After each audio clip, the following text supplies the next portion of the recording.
Mohon maaf, saya sejak kecil anak yatim. Saya ditinggal orang tua saya sejak kecil. Ketika ayah saya meninggal, ibu saya menjadi seorang single parent yang sangat luar biasa. Beliau nitipin dua sama saya. Satu, Hilman belajar yang rajin, belajar ilmu. Mama nggak ngasih harta sama Hilman, tapi mama ngasih ilmu.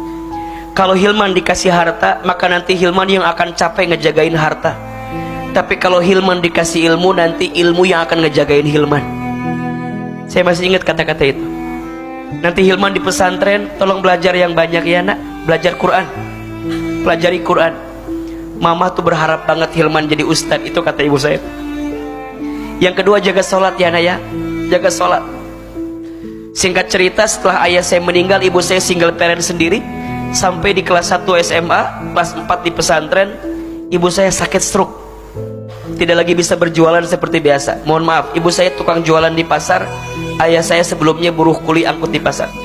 Saya bukan orang kaya, asli dari Garut, Jawa Barat. Kami berangkat dengan genggaman doa dari orang tua kami. Saya tuh masih ingat sekali teman-teman sayang, sholat itu bisa merubah keadaan kita, apalagi ditambah taat sama orang tua. Maka teman-teman sekarang cara merayu Tuhannya, cara merayu Allahnya apa? Rayu dengan berbuat baik sama orang tua. Ridullah fi ridul walidain wa sukhtullah fi sukhtil walidain. Ridhonya Allah tergantung ridhonya orang tua, murka bencinya Allah tergantung murka benci orang tua. Mohon maaf lahir batin, boleh jadi hari ini teman-teman terhambat hidupnya, banyak persoalan datang dalam kesehariannya, karena boleh jadi ada goresan luka di hati orang tua kita, yang membuat Allah mungkin belum meridho dengan apa yang datang dalam hidup kita. Saya tuh masih ingat sekali, sejak kecil saya tuh nakalnya minta ampun, nakal. Tetangga sering bilang gini ke ibu saya, ibu ini si Hilman begini.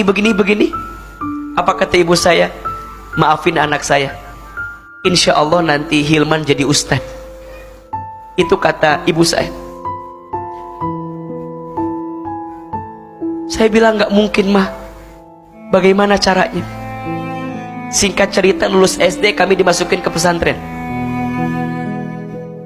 Allah berikan izin kita sekolah di pesantren, belajar ilmu agama di pesantren.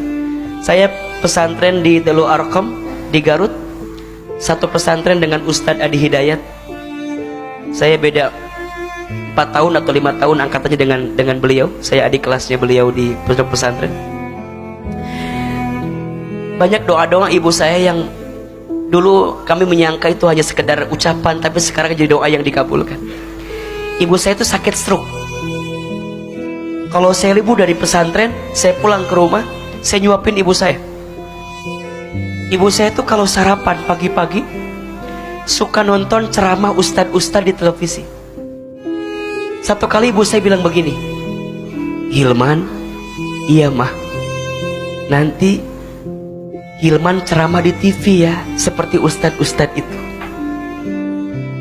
Terus saya bilang, gak mungkin mah, kita orang kampung, kita orang desa.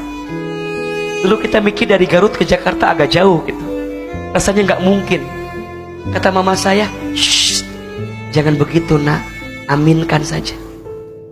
Apa kalimatnya? Aminkan saja, amin. Ada iklan pakai bahasa Inggris. Kata mama saya, nanti Hilman sekolah pakai bahasa Inggris, maksudnya ke luar negeri. Dulu saya bilang gak mungkin mah, dari mana biayanya? Kita orang yang gak punya.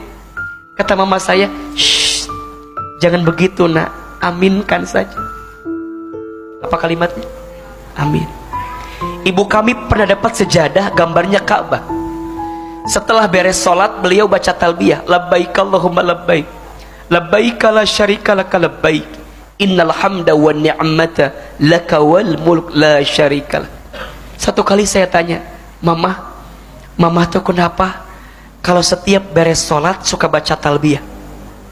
Dipeluk badan saya, dicium kening saya, diusap kepala saya. Apa kata mama saya?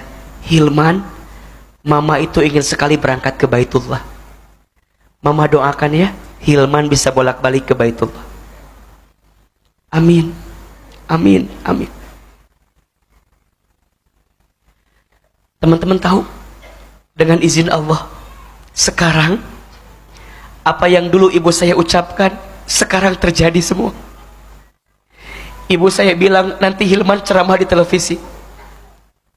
Sekarang setiap pagi Hilman di CNN Indonesia, kadang di Trans TV. Tapi saya sedih. Apa sedihnya? Ibu saya tidak sempat nonton saya di televisi, karena Allah lebih dulu memanggil usia ibu saya sebelum saya tampil di televisi. Saya dapat kesempatan ke Amerika, ke Jepang, ke Kanada, ke Timur Tengah. Sekolah saya dari S1 sampai sekarang S3 dengan izin Allah semuanya beasiswa. Ustadz pinter ya? Enggak, saya enggak pinter. Saya hanya beruntung aja. Beruntungnya kenapa? Karena doa yang baik dari orang tua saya.